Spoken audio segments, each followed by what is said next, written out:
দর্শক, এবারে আগারগাঁওয়ে শহীদ রাষ্ট্রপতি জিয়াউর রহমানের সমাধিস্থল থেকে সরাসরি যুক্ত হচ্ছেন সহকর্মী হাসান মাহমুদ।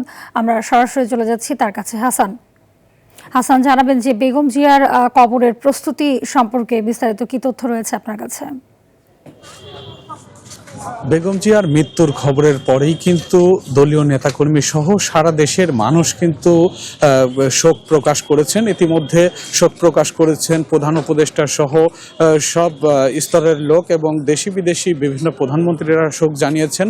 আমরা দেখেছি বেগম জিয়ার মৃত্যুর খবরের পরেই কিন্তু তার যে দাফনের যে ঘোষণা দেওয়া হয়েছে, তার স্বামী প্রয়াত শহীদ রাষ্ট্রপতি জিয়াউর রহমানের কবরের পাশেই কিন্তু তাকে এখানে দাফন করা হবে। আমরা এখানে এসে দেখতে পেয়েছি যে ইতিমধ্যে কিন্তু তার এই ঘোষণা দেওয়ার পর থেকে যেন জনসাধারণ প্রবেশ করতে না পারেন সেজন্য কিন্তু তারা ভিতরে ব্যারিকেড দিয়ে রেখেছেন। ইতিমধ্যে তার যে এখানে মাপের যে কাজটি চলছে, কবর মাপ এবং এখানে যেখানে কবর দিবেন সেই জায়গাটি আসলে প্রস্তুত করা হচ্ছে। আমরা এখনো দেখতে পাইনি যে কাজ শুরু হয়েছে, তবে আমরা সংশ্লিষ্ট সূত্র থেকে এবং আইন শৃঙ্খলা রক্ষাকারী বাহিনীর সদস্যরা তারা বলেছেন যে কিছুক্ষণ পরে কাজ শুরু করবে।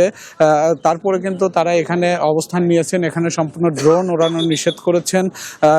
আমরা দেখতে পেয়েছি যে এখানে দাফনের খবর শোনার পর থেকেই বিভিন্ন সাধারণ মানুষ তারা কিন্তু এখানে আসছেন এখানে দেখার জন্য যে এখানে কি প্রস্তুতি আসলে চলছে।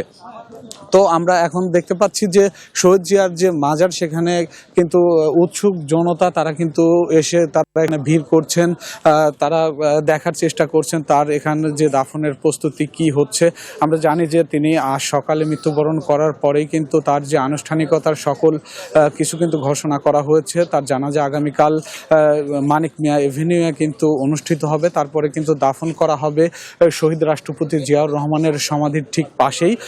তো এখন পর্যন্ত যে কবরের যে খোঁড়ার যে কাজ সেটি কিন্তু এখনো শুরু করা হয়নি। এখানে মাপের যে কাজটি সেটি করছেন, লোকজন এসছেন এবং আইন শৃঙ্খলা রক্ষাকারী বাহিনীর সদস্যরা তারা এখানে নিরাপত্তা দিয়ে রেখেছেন যেন সাধারণ মানুষ ভিতরে প্রবেশ করতে না পারে। তো এই ছিল আমার কাছে সবশেষ তথ্য। জি, নিশ্চয়ই আপনি আমাদের সঙ্গে সংযুক্ত থাকুন। পরবর্তী সংবাদে নিশ্চয়ই আমরা দর্শকদের আরো তথ্য আপনার মাধ্যমে জানাতে পারবো।